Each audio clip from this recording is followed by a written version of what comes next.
Hello, hello, hello. This is me, Samantha. I am the Pro Say Queen, and I am here to create another video. I hope you guys like my videos. I hope you subscribe. I want to thank all you guys for sponsoring my channel, donating to to this cause. Uh, I just, like I said, I want to thank you. But before I come on and say, if you haven't subscribed, hit my like button on this video. Also subscribe. You can donate and everything. So I'm gonna get comfortable because I'm offended by some of the people that contact me, and I want to get things straight before 2021 move forward. Okay, and again. My fight is with credit acceptance. I say that wholeheartedly. Um, I have done a lot of legal research with it. That's it. My fight is with credit acceptance, and I get so many emails. I get so many comments in my on my YouTube channel. I get text messages asking for help. They are asking for help. And I get this all the time. And when people call me, when people inbox me, I like to hear, versus just the emails. I can understand the emails, but I like to hear the person's voice because it tells me a lot about them. Can I help them? I want them to get to know me, not just over the emails or whatever. I want them to get to know me because if they're asking for my help, a email or a text message don't do justice for what you're getting ready to do. But I want to ask you a question. Can you afford the fight? That's the big question that needs to be answered. Can you afford the fight?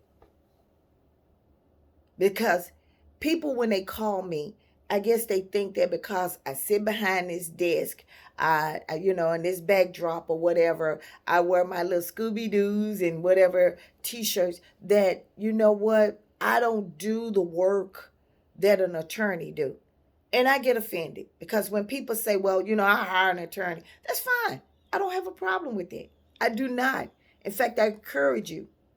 But here's the realization with it. If you can't afford me, you're not gonna afford an attorney. And I'm gonna be honest, when that word contingency, that only applies to personal injury. Lawyers don't take money.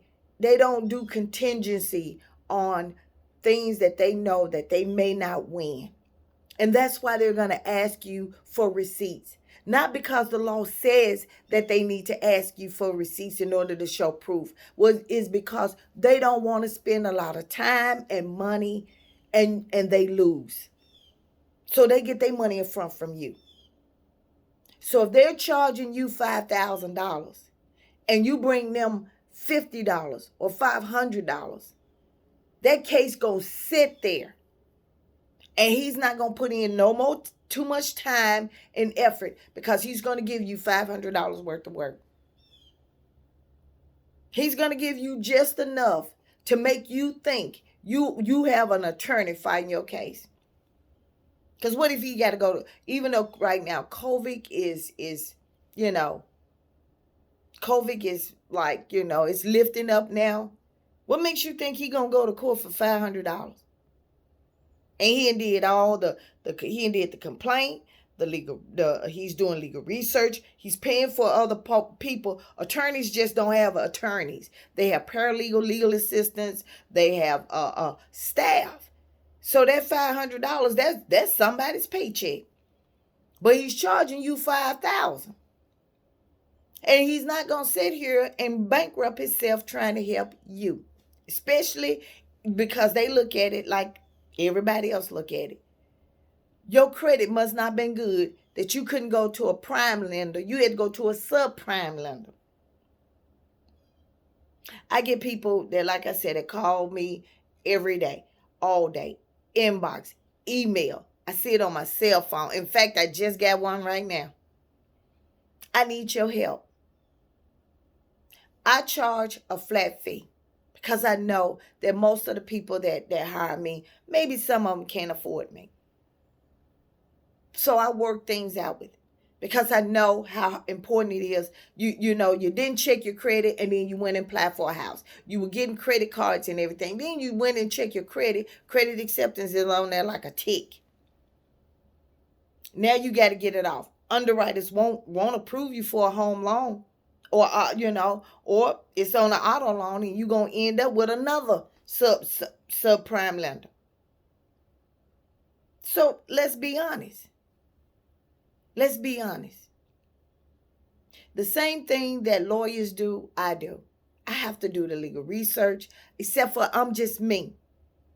I have to do the legal research.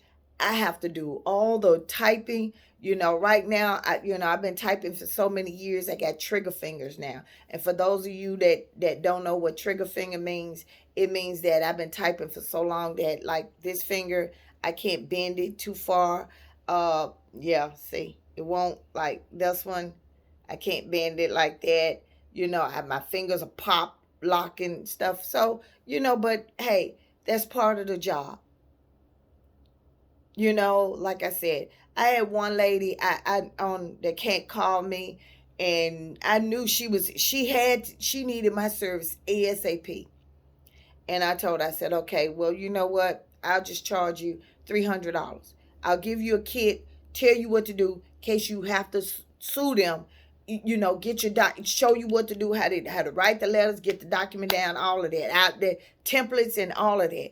You know, I include all of that in. So all you have to do is just gather the evidence. And if you have to go to a lawyer and everything, she says, I said, you know, you can take all that evidence and the lawyer will know that you documented very well. You got cases, laws, and all of that. That $300.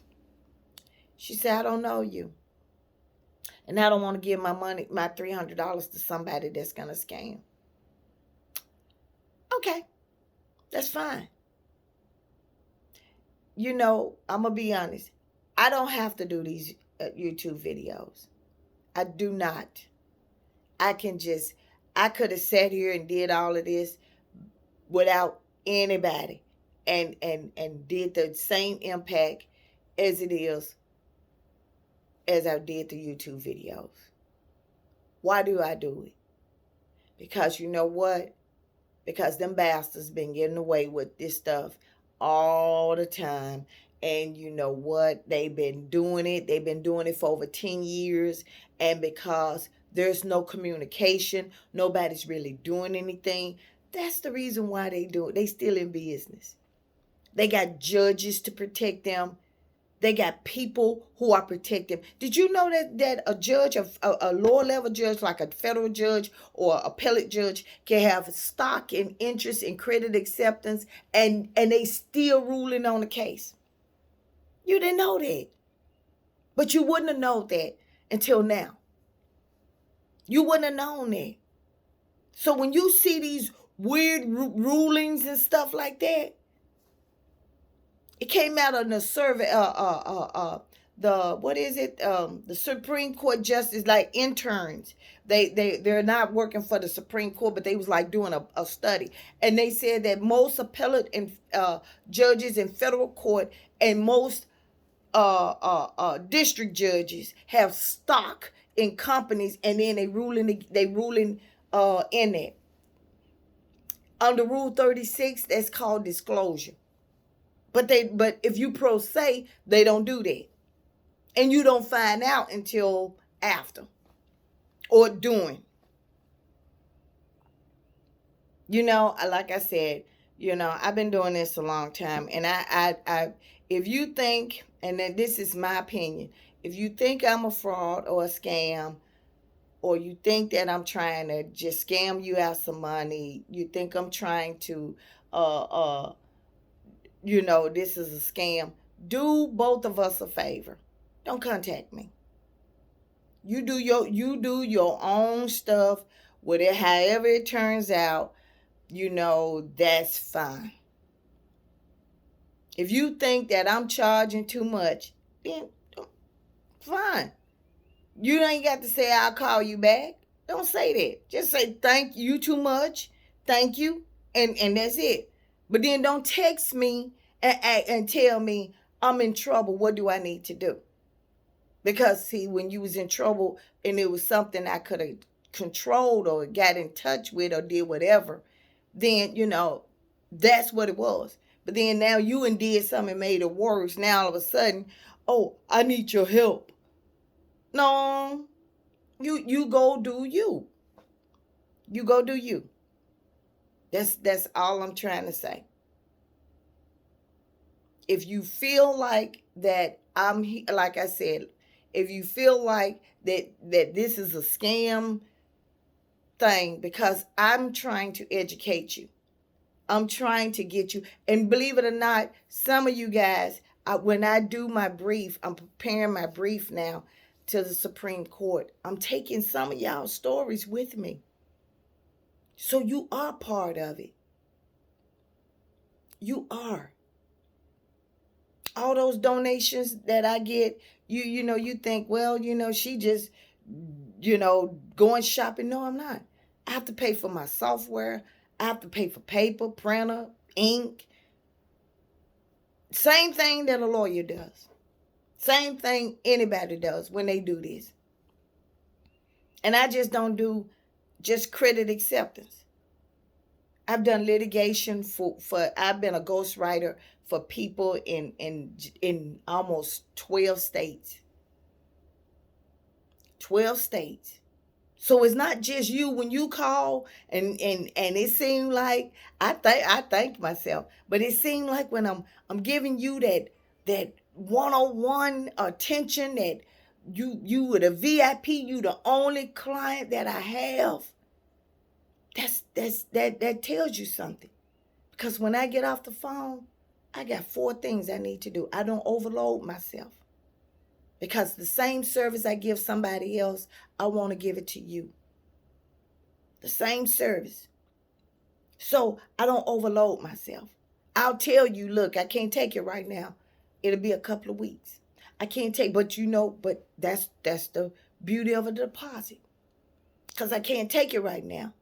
But when you pay a deposit, that obligates me to put you on my calendar. Okay, boom, I got her. Let me go and do this.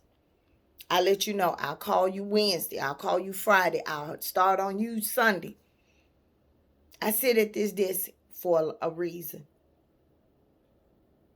Like I said, my motto is, you got credit acceptance. Calling them, writing them letters, it's not going to get it off your credit. Some, you know what? You can write the credit bureau and it might get off your credit and then they put it right back on. You're going to have to learn to pay hard. And like I said, you're going to pay somebody to get it off your credit. It may not be me, but it's going to be somebody. You're going to have to pay. You're going to have to pay. They are not going to go away. They like a tick. They are not going to go away. So leave me your comments on what you think about this video or just in general. And you guys, I'm going to give you my journey starting next week. I am starting to do the brief for the Supreme Court. I'm excited about this. I'm more excited because I think I got a good fair chance. But I got a mentor now, and he's collaborating with me. His name's Kevin. Hi, Kevin. Anyway, so he's collaborating with me. It's always good to brainstorm with other people to make sure that, just because my eyes may not see it, his eyes can see it and spot it. He can give me. I also have a judge that's I'm not gonna say the name, but I have a judge that's gonna look over it as well and give my opinion and tell me what I need to do. So I am excited about that. I want to thank you guys again for thank you for the support. Thank you for the love. Share this video. I just don't do credit acceptance. I talk about credit acceptance is the big thing, but I also talk about wills, divorces. I talk about, not just improving your credit, educating your credit. I talk about things that will help you be aware, because when you know your rights, when you know, when you're educated of your rights, you know what, things can be a lot better. People don't prey on you. Okay. Thank you so much. In the next conversation, we're going to talk about landlords violating your rights. I just settled with a landlord that I had filed a dispute about. I can't get into that. I'm gonna leave that confidential, but I want to talk to you guys about that. Okay. Thank you so much, and you guys have a great weekend.